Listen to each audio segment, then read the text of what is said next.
এই শ্রমিক দিবসটা 20,000 শ্রমিক তারপরে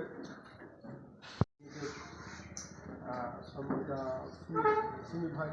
আসসালামু আলাইকুম মূল্যটা দিতে পারি না আমরা যদি শ্রমিকের মূল্যটা দিতে পারি গ্লাস দিল একটা কাপ দিল এরা 2 ঘন্টা করতে পারে আরো লোক আছে হচ্ছে না এইভাবে ঐক্যবদ্ধ না হলে এইভাবে সংঘবদ্ধ না হলে আমার সাথে উপস্থিত আছেন ডাবুবাড়ি ইউনিয়নের সাবেক সদস্য এবং আজকে যে যার জন্য আয়োজন সবাইকে ধন্যবাদ।